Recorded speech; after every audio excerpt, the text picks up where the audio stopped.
Bonjour tout le monde et bienvenue à ma deuxième conversation. Aujourd'hui, j'ai deux invités spéciales. Elles sont Chantal Larivière et Julie McLean. Bonjour. Bonjour, Comment allez-vous? Ça va bien. oui, Il fait beau. ça va bien, Ouais, merci. je vois que tu es dehors, Chantal. Moi et ma fille, on est allés passer du temps dans la forêt, là, justement. Ouais, je suis dehors plutôt pour des raisons pour respecter la distanciation avec ma mère. Mais j'en OK. profite quand même d'être à l'extérieur. Moi, il pleut à boire debout en ce moment, fait que Il le temps pleut? de changer. Oui, il pleut pas mal fort en fait. Ah, OK. Ça veut dire que ça s'en vient à Orléans. Oui. Donc aujourd'hui, on va parler de l'école de la nature, l'école de la forêt, l'apprentissage à l'extérieur, les différences potentielles entre ces deux façons de faire. Mais en premier lieu, j'aimerais bien que vous vous introduisiez. C'est quoi votre rôle avec l'école de la forêt, de la nature? C'est quoi votre rôle en tant qu'enseignante? Donc, je vais laisser la parole à Julie et ensuite Chantal pourra répondre. Parfait. Donc, oui, moi, j'ai la chance de travailler à l'école Rivière-Rideau, qui est à Kemville. Donc, en septembre, on sera à notre 5e année d'existence. Et puis, je suis enseignante lead à cette école-là, puis j'ai eu le bonheur de proposer un programme de Forest School ou d'école de la nature. Et puis, donc, depuis maintenant 4 ans, j'accompagne les classes pour vivre des activités à l'extérieur de type Forest School. Donc, ça a commencé en étant des temps de préparation parce que l'école était très petite au début. Et puis maintenant, j'accompagne les classes pour des demi-journées, une demi-journée par semaine. Et puis, avec les enseignants titulaires. Et puis, je fais un peu de mentorat auprès des enseignants. Puis, je prépare les activités pour les élèves et tout ça. Puis, on collabore pour offrir ce système-là aux élèves. Fait que dans le fond, c'est ce que je fais. Puis, je travaille aussi, tout comme Chantal, au Child and Nature Alliance of Canada. Depuis 4 ans. Et puis, dans le cadre de mon travail là-bas, j'ai la chance de promouvoir le développement de ressources en français pour appuyer le mouvement Forest School au Canada et puis aussi de donner des cours pour ceux qui voudraient devenir praticiens d'école de la forêt. Pour moi, bien, c'est similaire. Donc, moi aussi, je suis au Conseil des écoles publiques de l'Est de l'Ontario, donc le CPO. Il y a eu une ouverture d'une nouvelle école cet automne et puis ayant une pédagogie qui m'intéressait énormément, j'ai appliqué pour le poste et puis donc je voulais proposer une approche similaire à Julie parce que j'avais eu la chance pendant 2 ans d'aller à son école puis de voir les enfants s'épanouir. Donc c'est ce que j'ai proposé moi aussi là. Donc une fois par semaine en après-midi, je quitte et on va au parc ou dans le petit sentier, on a un beau ruisseau et puis on vit l'école de la nature, une session de l'école de la nature avec toutes les classes de l'école et puis moi aussi, j'ai le rôle de lead. Donc, c'est similaire à Julie. Vraiment là pour accompagner les enseignants dans leurs approches, réfléchir avec eux aux prochaines étapes. Et puis, même chose encore que Julie. Puis, c'est grâce à Julie aussi que je suis devenue une employée de Child and Nature Alliance. C'est une belle histoire. J'ai eu la chance d'aller à Yellowknife rencontrer une facilitatrice de Forest School.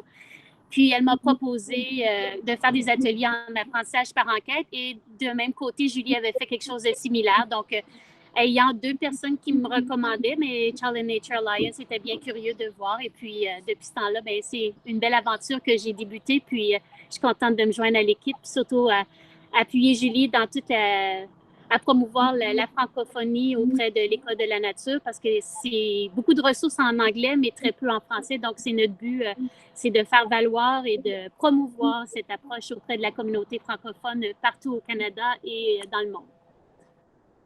C'est bien que vous vous êtes jumelés ensemble parce que souvent, quand on essaie d'innover seul, ça prend plus de temps. Donc, ensemble, là, ça fait deux écoles qui poussent.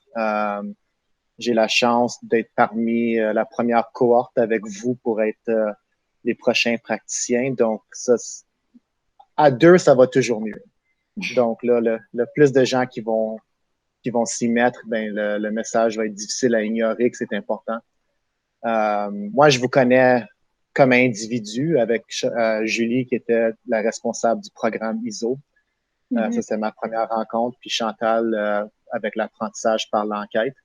Donc là, vous avez un intérêt similaire, puis vous êtes jumelé avec vos intérêts personnels, qui fait un meilleur programme tant qu'à moi. Puis je trouve que c'est important aussi que vous avez parlé de promouvoir la francophonie, parce que souvent les ressources sont traduites. Puis des ressources venant de francophones, c'est plutôt rare en Ontario. C'est soit québécois ou c'est traduit. Donc, ma prochaine question pour vous, c'est la suivante.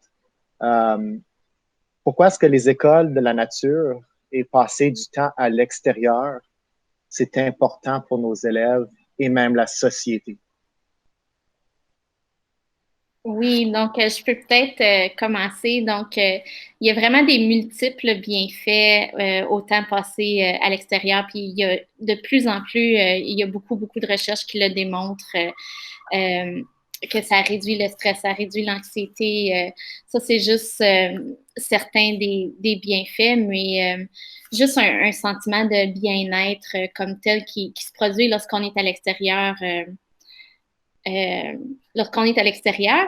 Puis là, quand on inscrit les élèves dans un programme où est-ce qu'ils passent du temps à l'extérieur, on voit que c'est complètement différent que d'être entre les quatre murs de la salle de classe. Ils ont de la place pour bouger, ils ont de la place pour... on dirait qu'il y a plus de place pour s'exprimer aussi. Ils peuvent vivre des apprentissages vraiment authentiques. Il y a tellement de choses qu'on ne peut pas accomplir dans la salle de classe qui se produisent dehors, que les bienfaits sont innombrables. On parle aussi de développer leur sensibilité environnementale.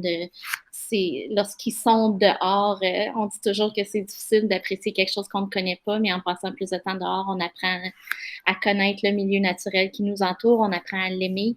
Et puis, évidemment, on ne veut pas détruire quelque chose qu'on aime, donc il y a tout ce côté-là aussi. Puis de plus en plus, les recherches le démontrent, donc ça, c'est vraiment intéressant. Et puis, il y a de plus en plus de recherches aussi qui sortent pour démontrer un lien plus ténu entre les résultats scolaires et le temps passé à l'extérieur. Donc, moi, j'ai eu la chance de travailler à la maîtrise à l'Université Laval en éducation relative à l'environnement. Puis, je faisais vraiment des recherches sur la sensibilité environnementale des enfants développée par le temps passé en nature. Puis, il y avait des recherches, mais il y en avait moins. Mais 10 ans plus tard, je peux voir que ça a vraiment évolué. Puis qu'on le voit vraiment de plus en plus. Puis, il y a des données beaucoup plus probantes qui sortent pour démontrer tout l'intérêt d'être dehors pour les enfants, mais pour la société en général. J'aimerais ajouter, puis là, désolée, il y a du bruit, mais comme Julie disait, là, c'est vraiment, les bienfaits sont multiples, c'est vraiment le développement holistique de l'enfant. Donc, par une activité, on est en train de travailler le côté émotif, le côté physique aussi, tout le corps de l'enfant, le cognitif, les relations. Donc, c'est vraiment, parce que des fois, dans la salle de classe, on va travailler plus le cognitif. L'enfant est assis, il est passif, mais dans la nature, l'enfant bouge tout en apprenant et en ayant des relations. Donc, c'est le développement holistique de l'enfant. Très important de penser plus que juste le cognitif. Je pense que naturellement, ça se fait très bien. Qui mène un petit peu à ma prochaine question de comment facile ou difficile c'était de commencer un programme d'école de la nature dans une école publique. Je suis certain qu'il y avait des parents qui étaient 100 000 à l'heure qui voulaient aller dans ça. Puis il y a certaines autres personnes qui auraient peut-être dû on aurait peut-être dû essayer de les convaincre. Donc, c'était-tu facile, c'était-tu difficile commencer un programme de la nature comme ça? Ben, Julie, je pourrais peut-être commencer puis faire référence à le webinaire qu'on a déjà fait. Donc, on a réalisé que peut-être deux façons de promouvoir ou d'appuyer les directions ou les cadres aussi dans un conseil scolaire ou tout simplement les parents ou nos collègues de travail aussi parce qu'on est dans une salle de classe. Donc, on a vu qu'il y avait deux gros morceaux. Il y avait le morceau de comment toute la prise de risque, tout ce côté-là, comment adresser pour rassurer les gens qu'on est en train de s'assurer que s'il y a un risque, qu'on y a réfléchi. Puis il y avait tout le côté aussi curriculum. Donc, comment on va faire notre pédagogie? Comment on va appuyer que l'élève ait un parcours quand même au niveau de ses apprentissages? Fait que Julie, peut-être, peut parler de tout le première partie, puis moi, je compléterai avec la pédagogie. Oui, c'est ça. Donc, c'est effectivement par là que j'ai commencé. Donc, moi, j'ai eu la chance, comme tu as dit, David, je travaillais au conseil au programme éco-responsable. Puis quand il a été question d'ouvrir une école avec une vocation environnementale, j'ai tout de suite proposé cette vision-là d'apprendre dehors puis de forest school. Mais c'est vrai que la première réaction est souvent, OK, mais là, comme il faut s'occuper du risque, les élèves vont se blesser, on peut pas juste aller dehors comme ça. Fait que, tu sais, j'ai vraiment trouvé des façons de rassurer les gens par rapport à ça. Fait que c'est vraiment séparé comme un avant, un pendant, puis après. Fait qu'avant, on prend vraiment le temps de réfléchir à ce qu'on veut faire. Donc, on pèse le pour et le contre des différentes activités. On va voir le site qu'on veut utiliser. Puis quand je dis on va voir le site, ben on va le voir avant pour vraiment bien le connaître et puis s'assurer que on sait ce qui se trouve sur le site, mais on va le visiter aussi à tous les jours, à chaque fois qu'on sort. Donc, avant de sortir avec les enfants pour voir s'il y a quelque chose qui est changé. On s'assure aussi d'avoir un plan d'urgence, ce qui inclut avoir des cours de premiers soins, avoir tout ce côté-là. On a nos listes de classe, on s'assure que nos routines sont établies avec les enfants. On a tout ça. Maintenant, pendant la sortie, on s'assure que les élèves connaissent, qu'on élabore les règles avec les enfants, mais que les enfants les connaissent aussi, puis ils savent les limites à dépasser et à ne pas dépasser. Quand on est dehors aussi, pendant, on s'assure que les autres adultes sont au courant du plan d'urgence, on s'assure qu'on a des moyens de communication, on s'assure que tout ça est en place. On s'assure aussi de faire une co-gestion des risques avec les enfants. Donc, je sais que moi, je suis chanceuse, j'ai accès à une belle grande forêt, donc les enfants peuvent grimper les arbres, on utilise des outils, il y a différentes choses qu'on fait, mais en faisant une co-gestion des risques avec les enfants, ils deviennent conscients aussi des risques qu'il y a, puis ils sont capables de faire des meilleures décisions pour leur sécurité. Puis quand on pense au après, on pense que si jamais c'est important d'avoir une réflexion sur ce qu'on a vécu, puis si jamais il y a eu des accidents, c'est important de les faire connaître, même si c'est pas toujours facile d'admettre si on a des torts ou s'il est arrivé quelque chose, c'est important de remplir les rapports appropriés puis d'avoir une réflexion sur ce qui s'est passé. Donc, ce qu'on s'est rendu compte, c'est qu'en mettant tout ça visible, en expliquant tout ça aux adultes qui nous entourent, aux parents, aux collaborateurs, aux partenaires communautaires, ils ont confiance qu'on sait ce qu'on fait, puis ils nous laissent un peu plus de marge de manœuvre, puis ça devient plus facile de pouvoir mettre en place un programme comme celui-là. Veux-tu poursuivre, Chantal? Certainement. Donc, on a tout le côté un peu planification au niveau de ce que Julie a dit, là, le site et tout ça. Mais le site aussi, quand on va l'observer, il nous propose de belles invitations. Donc, par exemple, dans une cour d'école, il y a des choses qu'on peut faire. Moi, j'ai un petit ruisseau, donc le ruisseau me permet de faire des choses. Donc, chaque milieu a sa richesse. Donc, il ne faut pas toujours se dire, moi, je n'ai pas de forêt, je ne peux pas le faire. Donc, chaque milieu va avoir sa richesse puis va nous permettre de faire des liens pédagogiques pour permettre aux élèves. Donc, on le voit beaucoup comme un continuum. C'est ce qu'on a créé, Julie et moi. On réfléchit depuis quelques temps comment accompagner les enseignants qui débutent. Parce que c'est certain que ce que Julie et moi font, le libre, vraiment que l'enfant est avec le curriculum émergent, des fois peut faire peur à des gens.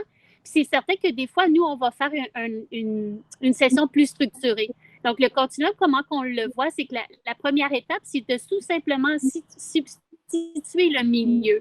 Donc, ce que je fais dans ma salle de classe, par exemple, si je lis un livre, ben, je peux aller tout simplement faire ma lecture à voix haute dans la cour d'école.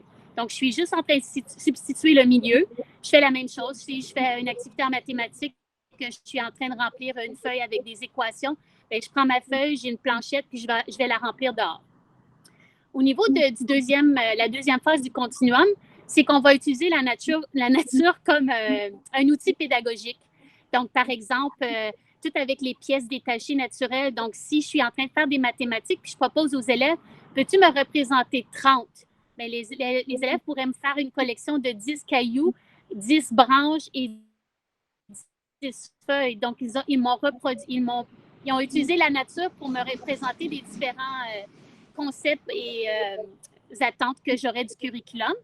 Et puis, finalement, la troisième phase du continuum, c'est vraiment utiliser toute l'émergence, l'enquête. Donc, par exemple, un bel exemple, c'est un enfant qui est en train de jouer et qui s'émerveille, puis est curieux par rapport à une feuille qu'il a trouvée, une feuille ou une plume qu'il a découvert.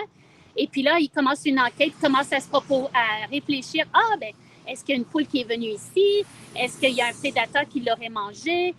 Donc, toute cette curiosité-là va amener à déclencher une enquête. Et là, l'enseignant est là pour faciliter cette enquête-là en lui fournissant les outils comme un livre. Peut-être quand il va retourner dans la salle de classe, ils vont vouloir regarder une vidéo. Et puis, ils vont pouvoir continuer comme ça cette recherche. Donc, vraiment, les 3 phases. Puis, ça rassure aussi les parents. Puis, ça rassure les gens de dire, comme je suis peut-être pas prêt à faire le jeu libre, mais je suis prête à juste substituer ma lecture puis aller dehors parce que ça, c'est une étape aussi. Puis, à mesure qu'on bâtit notre confiance, puis les élèves sont plus conscients de c'est quoi nos attentes et pas les risques, mais ce qu'on doit faire quand on est à l'extérieur, bien là, on peut les amener à aller plus loin dans leur enquête de jeu. Il y a toujours une façon d'innover. C'est en plein ça que vous êtes en train de me dire, qu'il y a une façon d'aller au-delà des 4 murs, des façons simples et d'autres qui nécessitent peut-être un petit peu plus d'expérience comme vous avez. Mais je pense que c'est peut-être la raison que vous avez créé une page Facebook intitulée « L'aventure de l'école de la nature ». Est-ce qu'on pourrait m'en parler davantage? Ça va, Julie, je vais commencer? Oui, vas-y. D'accord. Donc, Julie et moi, suite à la fermeture des écoles, on était comme, oh, qu'est-ce qu'on va faire? On aimerait vraiment que les élèves continuent à aller à l'extérieur, sachant les bienfaits d'aller à l'extérieur, confiner nos élèves dans une maison toute la journée. C'est difficile pour les élèves. Donc, on était comme, qu'est-ce qu'on peut faire? Donc, on s'est dit, on va se partager, on va créer des vidéos. Puis, on s'est dit, on va les partager à nos élèves, mais pourquoi pas les partager à tous les gens de notre conseil et d'autres personnes qui pourraient en profiter.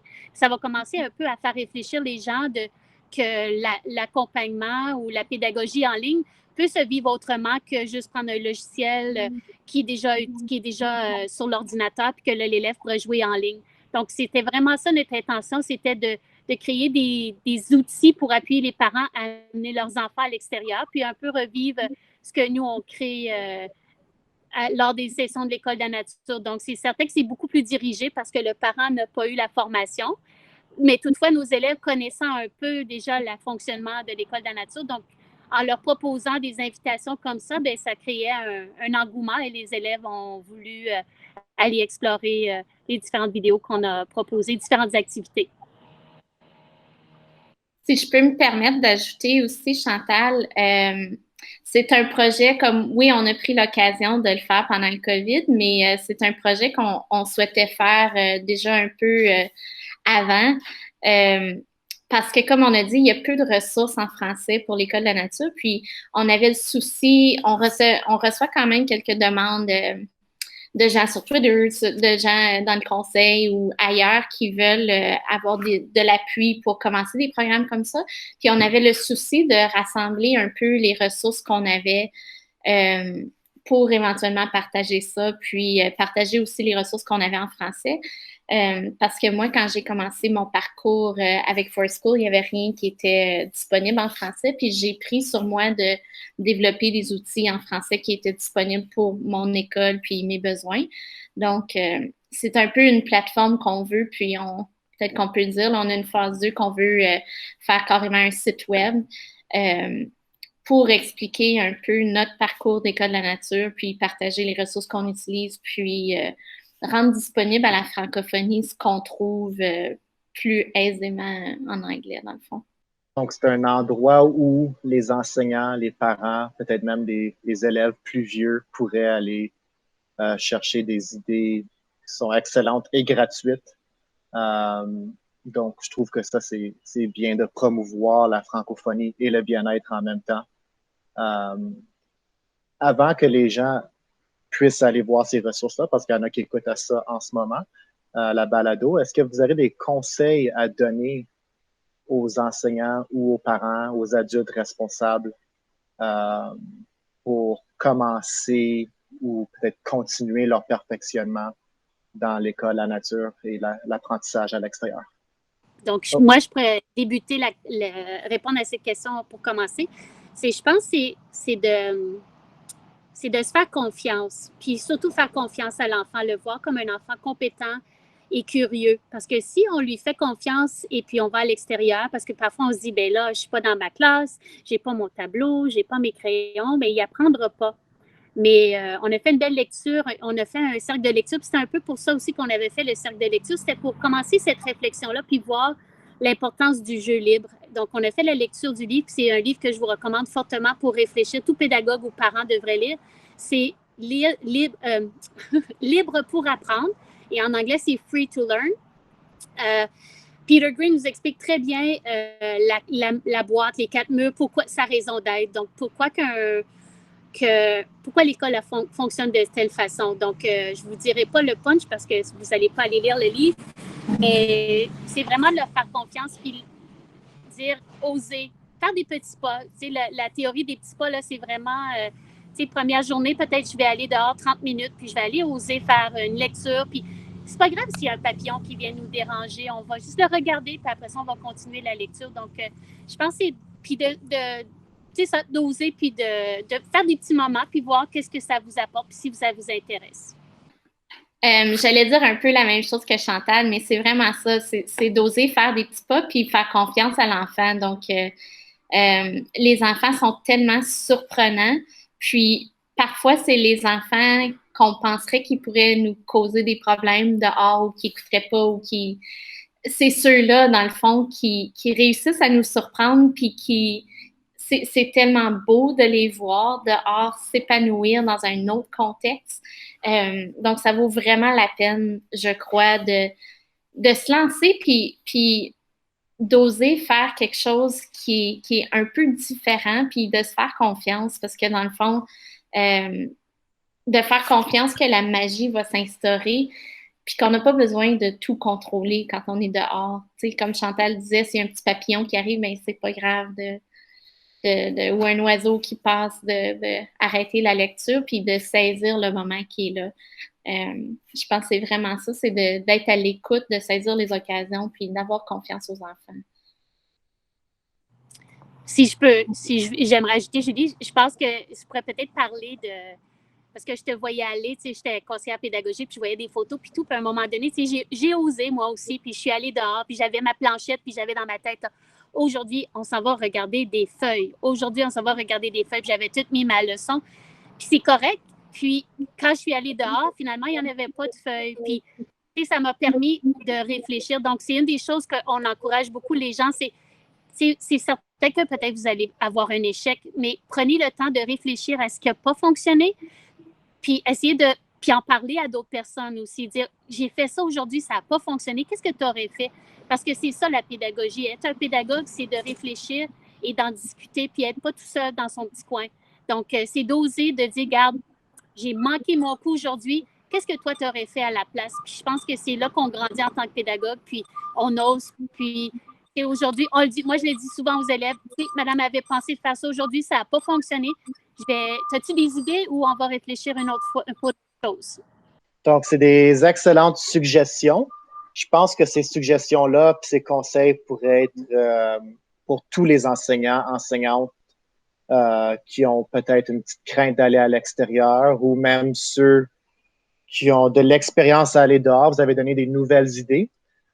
Pour les écouteurs qui sont peut-être plus avancés, qui voudraient vraiment rentrer dans le jus de l'école de la nature et de la forêt, c'est quoi la différence entre apporter les élèves à l'extérieur, qui est très bien, mais le faire dans l'optique de l'école de la nature et de la forêt?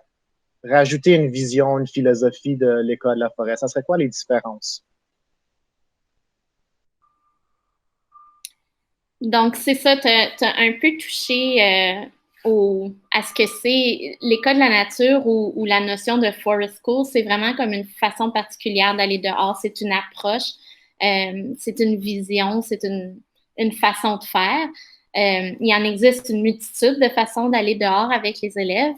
Mais forest school, ce qu'elle a de particulier, c'est qu'on se fie vraiment à 11 principes clés qui sont vraiment le développement holistique de l'enfant, valoriser la prise de risque, chez l'enfant, la prise de risque au niveau physique, mais la prise de risque au niveau, à toutes sortes de niveaux aussi. C'est vraiment de créer une relation entre l'enfant et le milieu, puis que ce milieu-là devienne important pour lui. Donc, c'est important de revisiter le même endroit plusieurs fois pour que cette relation-là puisse s'établir.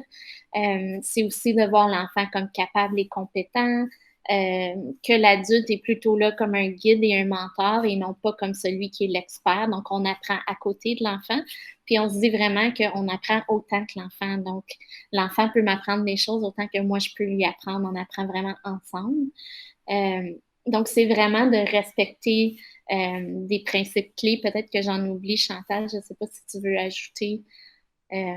Alors, on a la composante aussi de la perspective autochtone, donc toute l'éducation autochtone. Donc, il faut savoir que l'école de la nature, bien, c'est pas nouveau. Toutes les communautés autochtones au Canada et les Métis et les Inuits, c'est comme ça qu'ils ont enseigné à leurs enfants. C'est comme ça qu'on transmet des connaissances. Donc, c'est en vivant dans la nature, c'est en touchant, en respirant, en goûtant.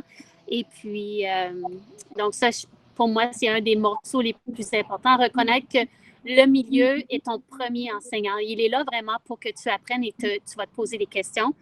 Oui, je pense que c'est ça. Peut-être aussi un des gros morceaux aussi, c'est que d'abord, l'enseignant a les outils nécessaires pour accompagner l'enfant. Donc, il n'est pas toujours là pour lui dire des interdits. Car si tu prends ça, tu ne peux pas faire ça. Tu ne peux pas faire ça. C'est toujours des qu'est-ce que tu aimerais faire? Puis nous, on est là pour les accompagner. Puis si on voit qu'il y a trop un grand risque, bien là, on a les derniers mots et là, on peut dire, bien peut-être ça, pour cette fois-ci, ça ne fonctionne pas. On va y réfléchir pour voir comment on pourrait vraiment y arriver. Donc, c'est le morceau que moi, je pense qu'on pourrait ajouter, là. Je pense que c'est important de comprendre que c'est vraiment l'enfant qui est au centre de son apprentissage. Donc, ça change un peu la dynamique parce qu'on est habitué que c'est l'adulte qui planifie puis qui arrive avec des idées pour les enfants. Puis là, c'est vraiment le contraire. Tu sais, c'est vraiment le milieu qu'on observe puis qu'on apprend à connaître qui nous apporte des enseignements. Puis l'enfant qui est au centre puis qui explore ce milieu-là avec des enseignants, des adultes qui le guide. Donc, c'est important de comprendre que dans la vision d'École de la nature et de la forêt, c'est vraiment l'enfant qui est au centre de son apprentissage. Comme on a mentionné auparavant, ça fait un peu différent, mais ceci dit, c'est quand même l'adulte qui est responsable puis qui a le dernier mot. Donc, en tant qu'adulte, on fait quand même, on envoie des provocations, on peut aider à guider par nos questions. Puis c'est certain qu'il y a des décisions qui sont prises par l'adulte quand même, mais l'important, c'est vraiment d'être à l'écoute des enfants puis de voir qu'est-ce qui les intéresse puis sur quoi ils sont curieux. C'est vraiment ça qui est au centre de la pédagogie. Et j'ai une question, Bonnie, que je ne vous ai pas partagée. C'est un petit peu de surprise, de spontanéité. Mais quel serait votre souhait dans le futur pour l'éducation? Est-ce que je peux partager mon premier souhait, mon plus grand souhait? Je souhaite vraiment, puis là, la dame de qui je vais parler, elle est au courant de mon souhait, c'est qu'on va ouvrir une nouvelle université à Toronto, une université francophone. Et j'aimerais vraiment, parce qu'il y a très peu de recherches sur le développement de la langue française, et j'aimerais vraiment qu'il y ait un genre de partenariat avec cette belle université pour qu'il puisse qu'il y ait des chercheurs qui viennent voir et qui viennent observer, puis qui viennent observer d'autres écoles, puis vraiment qu'il y ait un genre de... Tu sais, ce qui se passe à l'université, il y a des belles recherches, puis nous, on est sur le terrain, mais qu'il y ait ce pont-là qui soit créé au niveau de l'École de la nature, puis qu'on puisse vraiment documenter, discuter avec des chercheurs, puis voir comment les bienfaits, parce que si on peut le documenter, là, c'est certain que ça va devenir mainstream, puis là, les gens vont nous croire. En ce moment, on peut le dire, on peut le propager, on peut le crier sur tous les toits, mais tant qu'il n'y aura pas de recherche, c'est là qui je pense que ça va être la richesse, puis là, on va pouvoir vraiment voir que les gens vont embarquer. Donc, moi, c'est mon plus grand souhait. Moi, je souhaite vraiment que tous les enfants aient la chance d'apprendre avec des éducateurs qui les écoutent, que ce soit dehors ou que ce soit en dedans, d'avoir la chance d'avoir des gens qui écoutent leurs préoccupations, qui s'intéressent à leurs intérêts, qui les voient comme capables et compétents, parce que je vois que ça peut faire toute la différence du monde chez les enfants. Quand on a confiance en eux, qu'on a confiance en leurs moyens, ils nous démontrent qu'on a toutes les raisons du monde de croire en eux. Très, très poétique, belle conclusion. On va terminer sur ça. Dans la présentation, je vais mettre tous vos liens, surtout votre page Facebook, comment vous rejoindre, puis continuer à vous suivre. Si vous me permettez, je peux mettre votre fil Twitter aussi pour que les gens puissent apprendre de vous.